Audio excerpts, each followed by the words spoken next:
Good morning everyone. Class है BSc part second. Paper हम पढ़ रहे थे फर्स्ट, कौन सा, वास्तविक विश्लेषण।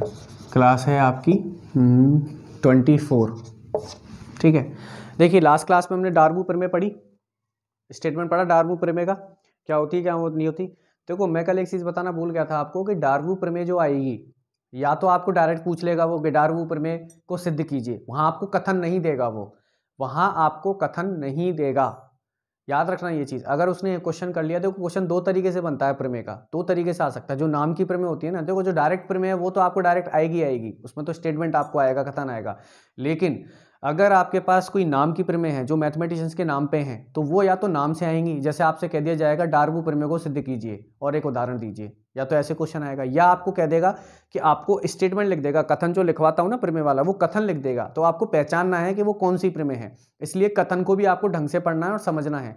कथन आपको याद रखना है कि डार्बू प्रमेय का कथन क्या था, रोल्स प्रमेय का कथन क्या था, कॉची का कथन क्या था, ये सब आपको याद रखने हैं जितनी मैथमेटिक्स के नाम पे है। क्योंकि कई बार वो क्या है, डायरेक्ट भी पूछ लेता है, वो आपको नाम से ही पूछ लेगा कि इसकी प्रमेय को सिद्ध कीजिए, जैसे कॉची की प्रमेय को सिद्ध कीजिए, या फिर डार्बू प्रमेय को सिद्ध कीजिए, रोल्स प्रमेय को सिद्ध कीजिए, ऐसे पूछ लेगा आपसे। ठीक है, तो स्टेटमेंट भी आपको याद रखना है और उसके नाम भी याद रखने हैं कि किसने कौन सा प्रमेय दी थी। ठीक है, कल हमने उसके बारे में पढ़ा था, प्रमेय की थी, बहुत ईजी थी, आपने देखा होगा, समझा होगा, पूरा समझ में आ गई होगी। अगर फिर भी नहीं समझ में आए तो सैटरडे को हम कॉलेज में मिलेंगे, वहां आप मेरे से पूछ लेना। ठीक है, अब एक उपप्रमेय है, डार्बू प्रमेय की ही क्या है, उपप्रमेय है, उसकी ही क्या है, उपप्रमेय है, वो देखते हैं। देखो इसको मिटा रहा हूं यहां से, मैं बड़ी है थोड़ी सी, देखो कैसे,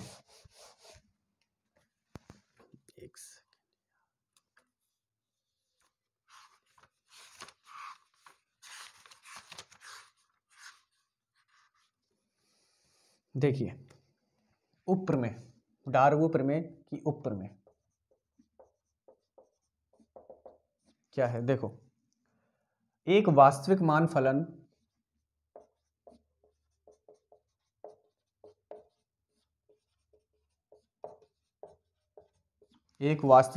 फलन f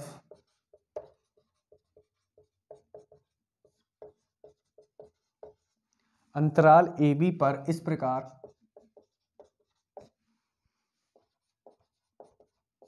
इस प्रकार परिभाषित है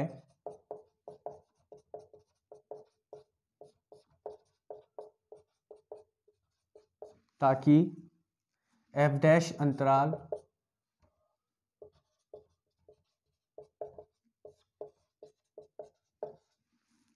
AB के प्रत्येक बिंदु C belongs to AB विद्यमान AB के f' अंतराल AB के प्रत्येक बिंदु पर अवकलनीय है, प्रत्येक बिंदु पर अवकलनीय है यदि f' तथा f' विपरीत चिन्ह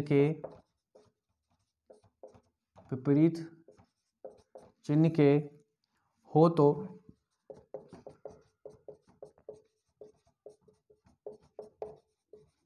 कम से कम एक बिंदु C belongs to AB विद्यमान होगा ताकि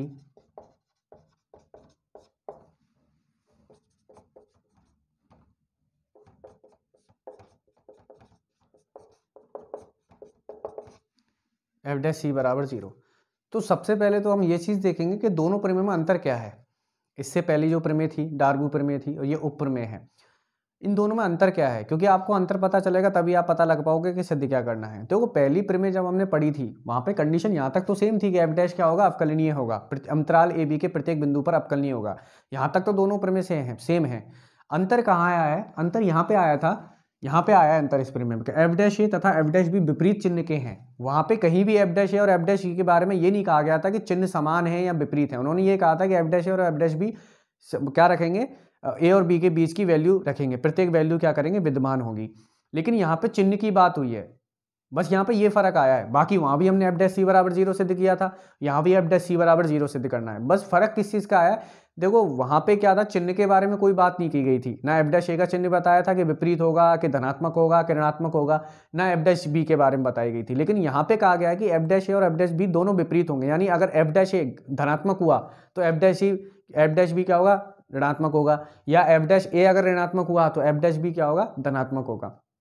तो यहाँ पे इस चीज को समझने की जरूरत है कि वहां की जो अप्रोच थी, वहां पे जहां जैसे हमने इसको सिद्ध किया था एफ डैश सी बराबर 0 करने के लिए, यहाँ पे ऐसे नहीं करेंगे। क्यों? क्योंकि यहाँ पे एक चीज गिवन है कि एफ डैश ई और एफ डैश बी क्या है, विपरीत साइन के, तो यहाँ पे इस चीज का इस्तेमाल करके इसको सिद्ध करेंगे।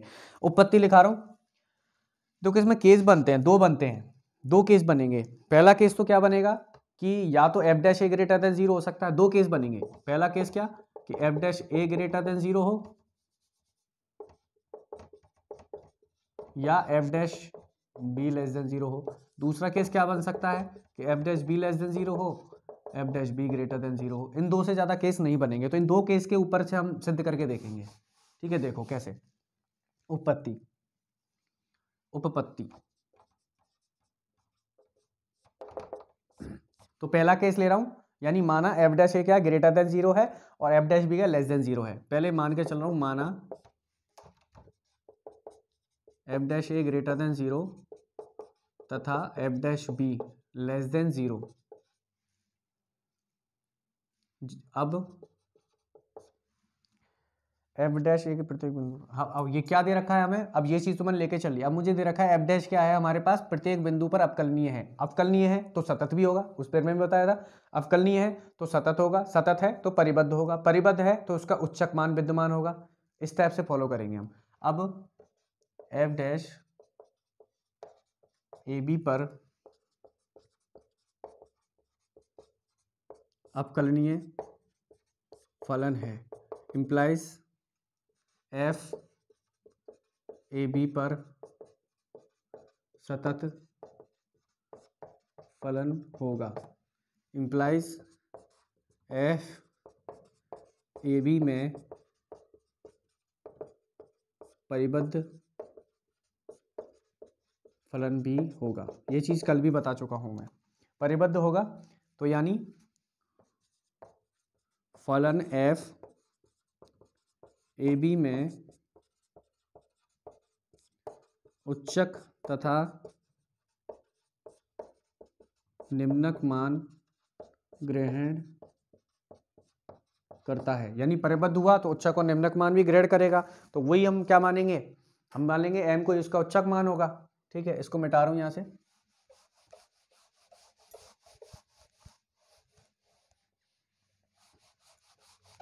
अब उच्चक और निम्नक मान ग्रहण किया तो उसी की तरह हमने जैसे कल किया था, यहां क्या मान लूंगा, एम क्या होगा, इसका उच्चक मान होगा। माना M is equal to supremum of F X such that X belongs to A B. ठीक है, तब एक बिंदु सी इस प्रकार विद्यमान होगा कि, अब देखो इसका मतलब क्या हुआ कि अगर कोई परिबद्ध है, कोई फलन अगर परिबद्ध है तो उसका उच्चक मान विद्यमान होगा इसमें। अब मान लिया कि ऐसा इन दोनों के बीच में कोई बिंदु आ रहा है सी, जिसपे क्या हो रहा है, इसका उच्चक मान प्राप्त हो रहा है हमें। देखो कैसे, यहाँ पे ए था, ये बी था, आपका ग्राफ इस टाइप से था, तो उच्चक मान क्या है, ये कोई पॉइंट होगा सी, तो ये सी पॉइंट पे क्या होगा, उच्चक मान प्राप्त हो रहा है। हमने ये मान लिया कि यहाँ पे क्या मिल रहा है, इसका उच्चक मान मिल रहा है एम। यहाँ पे क्या मिल रहा है, एम उच्चक मान मिल रहा है, जिसको एफ सी है। ठीक है, सी पे मिल रहा है वो। ठीक है, इस टाइप से। सर्वप्रथम अब मुझे क्या करना है, F dash C equal to 0 दिखाना है। एफ डैश सी 0 दिखाने का मतलब क्या हुआ कि सर्वप्रथम हम सिद्ध करेंगे कि C does not belongs to A B, ठीक है, sorry, C not equals to A और बी, यानी सबसे पहले अगर सी इनके बीच में है तो हमें ये सिद्ध करना पड़ेगा कि सी ना तो ए के बराबर है और ना बी के बराबर, इन दोनों के बीच का है, ठीक है। तो उसके लिए क्या करेंगे हम, चूंकि दिया क्या है कि एफ डैश ए ग्रेटर देन 0, अतः बिंदु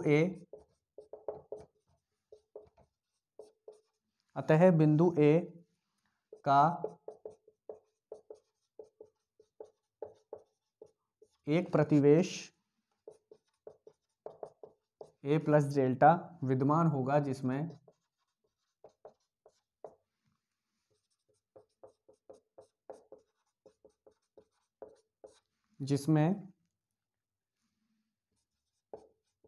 फलन f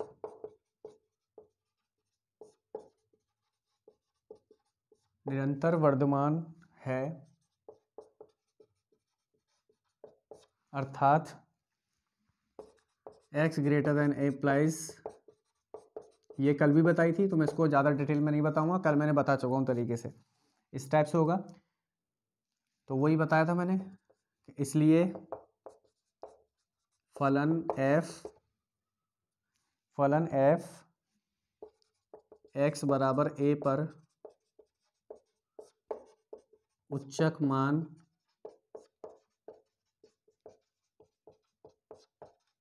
नहीं करता है। अब दूसरा और क्या माना था मैंने, एफ डैश ग्रेटर देन 0 लिया था, दूसरा क्या लिया था, F dash B less than, यानी एक ये लिया था F dash B less than 0, अतः बिंदु बी का प्रतिवेश B minus delta comma B विद्यमान होगा जिसमें फलन f x equals to v पर निरंतर हासमान है, अर्थात x greater than b implies F X less than F B. तो इसका मतलब क्या हुआ कि x बराबर b पर फलन क्या, निम्न मान भी ग्रहण नहीं करेगा, उच्चक मान ग्रहण नहीं करेगा। x लेस देन, सॉरी ऐसे लिखो, लेस देन है ना, x less then b implies, यानी इसका मतलब क्या हुआ, x बराबर b पर भी क्या होगा, ये उच्चक मान ग्रहण नहीं करता। क्या लिख दूंगा, अतः फलन f x equals to v पर भी उच्चक मान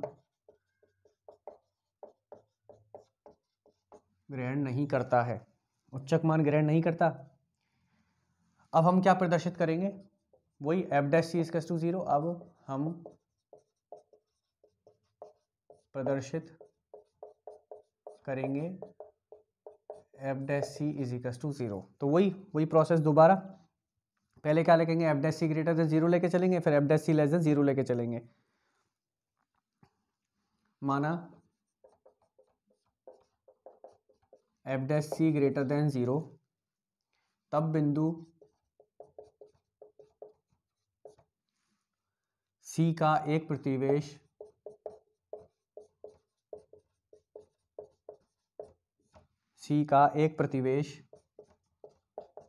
सी प्लस डेल्टा इस प्रकार विद्यमान है जिसमें फलन f x equals to c पर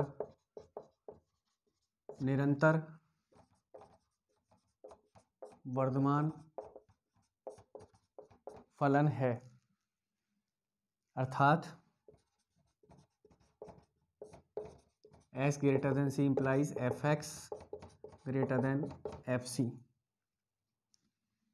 बराबर m, जो क्योंकि एफ सी बराबर m माना था हमने, एफ सी बराबर इन एफ एक्स किससे बड़ा हो जाएगा, m से बड़ा हो जाएगा, जो अंतराल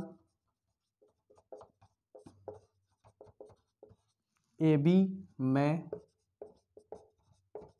एम का फलन एफ का उच्चक होने का विरोधाभास है।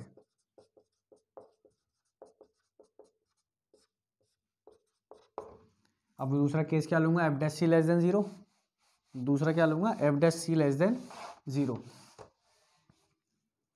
विरोधाभास है तो यहां से क्या लिख सकता हूं, अतः है F dash C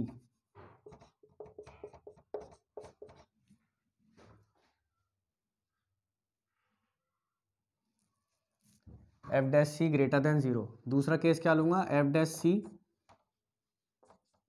less than zero. अब F dash C less than zero होगा तब बिंदु का प्रतिवेश क्या बनेगा, सी माइनस डेल्टा और सी प्लस सी डेल्टा। तब बिंदु सी का एक प्रतिवेश क्या बनेगा, सी माइनस डेल्टा सी। इस प्रकार विद्यमान होगा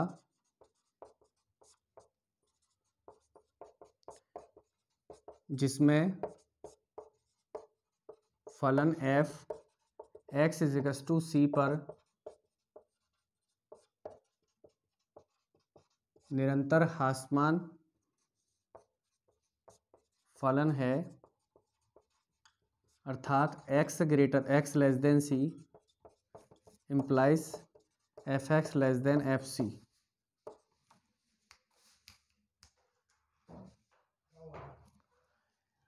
F X greater than F C, ठीक है। तो यहां से क्या हो जाएगा, यानी बराबर m। ओके, जो m का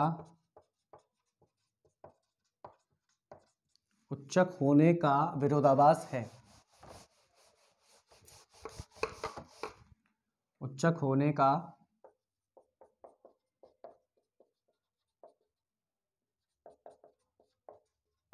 अतः F dash C not equal to less than zero. तो यहां से क्या लिख सकता हूं, F dash C is equal to zero. बस ये प्रमेय थी, देखो दोनों प्रमेय सिमिलर थी, बस यहाँ साइन का फर्क था, चिन्ह का फर्क था। एफ डैश ए लेस देन जीरो लिया था, F dash B less than zero लिया था, बस यहाँ पे क्या है, साइन का फर्क था और कोई चीज़ नहीं थी यहाँ पर, नहीं सेम वही था। एक परिभाषा कर लो, दूसरी अपने आप हो जाएगी। चलिए अब क्वेश्चंस हैं, कुछ क्वेश्चंस देखेंगे उसके बाद आगे बढ़ेंगे, ठीक है। तो क्वेश्चंस करते हैं। अब यहाँ से आपके क्वेश्चन हो गए, आपको क्वेश्चन करने हैं। अब इसके एक क्वेश्चन मैं करवा देता हूँ, बाकी के आपको ट्राई करने हैं। देखो कैसे। अब आपको क्वेश्चन दे रखा है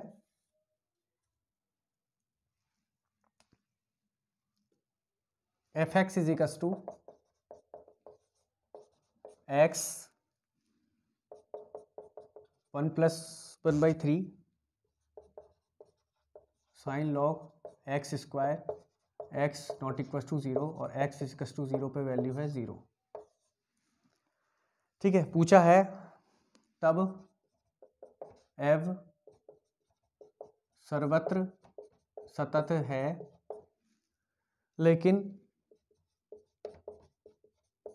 x बराबर जीरो पर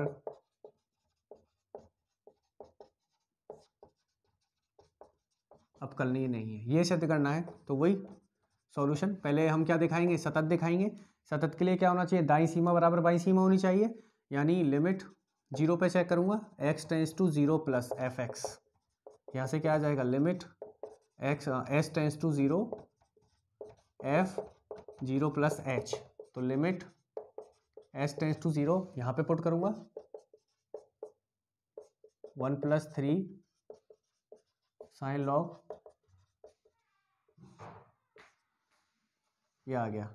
यहाँ से क्या आ जाएगा, जी limit s tends to zero h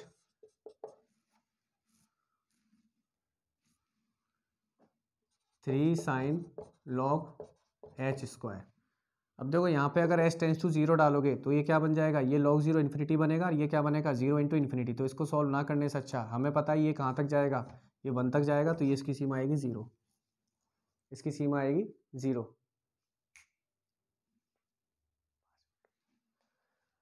उसके बाद निकालेंगे बाईं सीमा, वो क्या निकलेगी, F X is equal to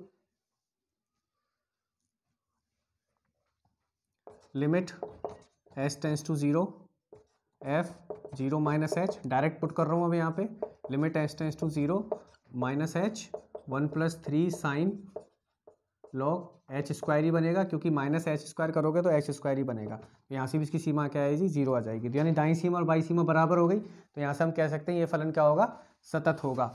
अवकलनीयता आप खुद चेक करके देखिएगा, अवकलनीयता नहीं बता रहा हूँ, सततता बता दी, अवकलनीयता चेक करके देखना, दायां अवकलज और बायां अवकलज अगर समान आ रहा होगा तो ये क्या होगा, अवकलनीय होगा, बाकी अवकलनीय नहीं होगा। कंटिन्यू करते हैं नेक्स्ट क्लास में।